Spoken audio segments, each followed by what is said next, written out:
Nous, après le déclenchement du 49.3, il y a eu un communiqué des Insoumis en disant la victoire est possible.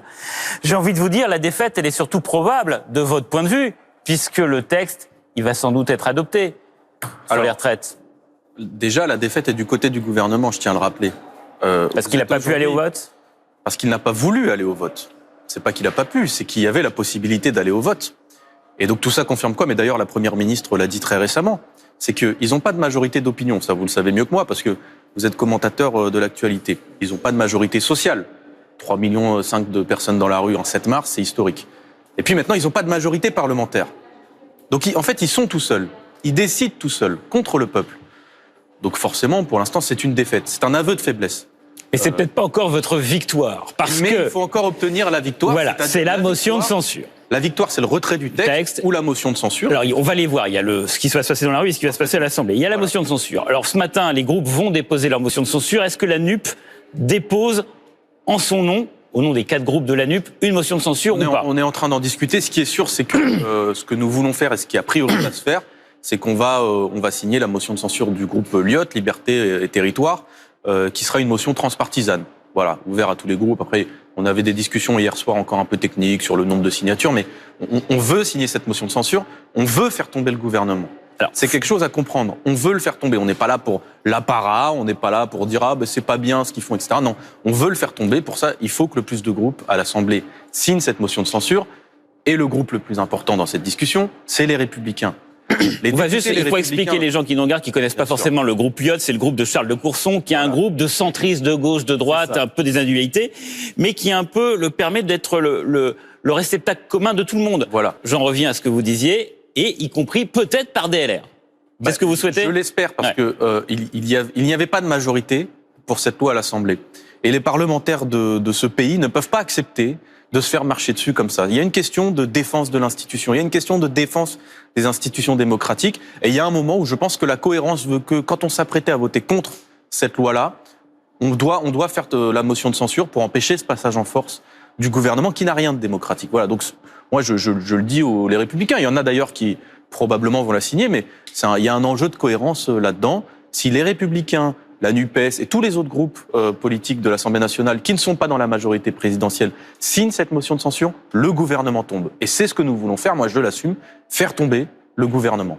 Alors ça, c'est le scénario pas forcément le plus probable, parce que les LR vont peut-être pas entendre votre appel ce matin. Je l'espère. L'autre partie du combat pour faire reculer le gouvernement et retirer ce projet, c'est ce qui se passe dans la rue. Hier, on l'a vu, manifestation spontanée à Paris et dans d'autres villes de France, avec plus de violence que les journées précédentes de mobilisation.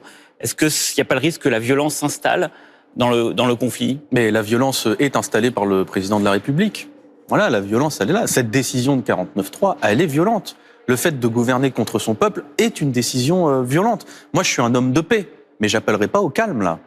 Moi, mon but, c'est pas de dire à ne pas brûler dans les poubelles, à ne pas... Moi, je suis pour des actions de paix, donc voilà, je suis pour la manifestation pacifique, mais je suis pas là pour dire aux gens ne soyez pas trop en colère. Hein.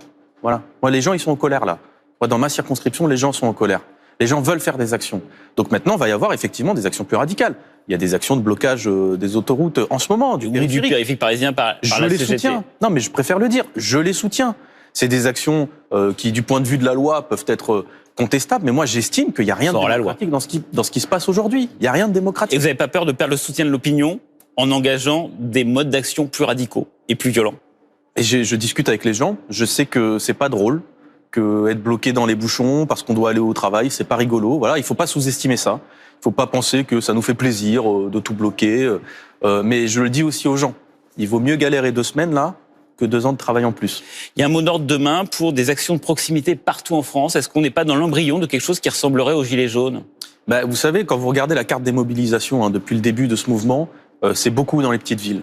Moi, dans le Nord, ce que je vois, c'est que vous avez des mobilisations très massives à Dunkerque, à Calais à côté. Vous avez Saint-Omer dans le Pas-de-Calais juste à côté avec des gros niveaux de mobilisation. Le Valenciennois, donc vers Valenciennes, Douchy-les-Mines ou autre. Moi, je vois tout ça. Donc, en fait, vous avez énormément de communes aujourd'hui où vous avez des gens, c'est parfois la moitié de la commune qui est en manifestation.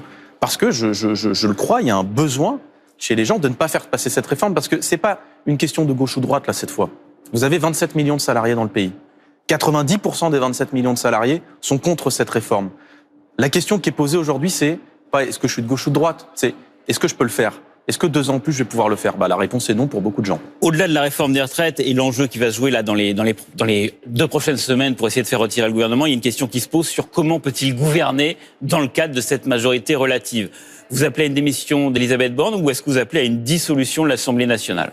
Tous les moyens. Moi, j'appelle au retrait de la loi. Okay. D'accord ? Donc, par tous les moyens. Ça peut être le référendum d'initiative partagée, ça peut être le Conseil constitutionnel qui décide d'arbitrer, ça peut être la grève et le blocage de l'économie. Donc, et ça joue dans le prochain mois. Mais au-delà, dans 2-3 mois, vous dites, est-ce que le gouvernement ne peut plus gouverner avec cette espérance d'une majorité de circonstances, tantôt à gauche, tantôt à droite? Ça montrait en tout cas que ça ne fonctionne pas. Est-ce que vous appelez à la dissolution de l'Assemblée? Moi, j'ai pas peur d'un retour aux urnes, pour être honnête, mais je crois que le problème est aussi plus profond que ça. Je crois que la Ve République ne fonctionne plus. Voilà, on le dit, ça fait des années, la campagne de 2012 de Jean-Luc Mélenchon était déjà une campagne sur la 6e République. Je crois que les institutions de ce pays ne permettent plus de gouverner normalement. Vous avez un président aujourd'hui qui a un pouvoir qui est trop écrasant. D'ailleurs, il prend la décision de faire passer le 49-3. C'est même pas les députés de la majorité, ils étaient contre en vérité, en interne. Alors ils vont pas vous le dire. Alors, a priori, c'est Elisabeth Borne quand même qui a tranché au final. C'est elle, alors qu'Emmanuel Macron voulait aller au vote, c'est elle qui a dit c'est pas possible. Je n'y crois pas. Ok, voilà. Mais ça tombe bien parce que Emmanuel Macron, il veut faire une révision institutionnelle pour rebondir après cette réforme des retraites. Ça sera la 60e, j'imagine. Voilà, on en a déjà fait beaucoup des révisions de la Constitution. Il y a un moment, il faut se dire qu'on ne peut pas gouverner sans le peuple. C'est pas possible. On ne peut pas avoir un déséquilibre comme ça entre le Parlement, entre le pouvoir législatif et le pouvoir exécutif. C'est pas possible. C'est ce qui crée ces conditions-là de blocage du pays. Et c'est vrai que dans cette Ve République, là, on est dans une situation particulière où c'est plus 2 grandes organisations qui se partagent le pouvoir. Maintenant, le pays il est fracturé en 3. Il y a l'extrême droite, il y a nous la gauche, et puis vous avez l'extrême centre au milieu. Donc il faut changer aussi de constitution à long terme. Mais dans l'attente, retrait du projet de loi, laisser les gens vivre dignement. C'est un enjeu de pouvoir, la réforme des retraites. Merci. Non, mais c'est juste la fin de cette interview, juste par retraite pour les gens qui vont nous suivre, et notamment les chroniqueurs. Merci beaucoup. Merci monsieur, à vous. Bonne journée. Et vous reviendrez. C'est un enjeu de pouvoir. Les retraités n'arrêtent pas de travailler. Juste quand on est à la retraite, on a un salaire à la fin du mois et on choisit ce qu'on veut faire dans la société. C'est ça qu'on veut nous enlever. Choisissez de faire ce que vous voulez. Aidez les gens à bloquer. Dans 2 semaines, c'est réglé si on s'y met tous. Eh bien, on verra ça. Merci, monsieur Guiraud. Bonne journée.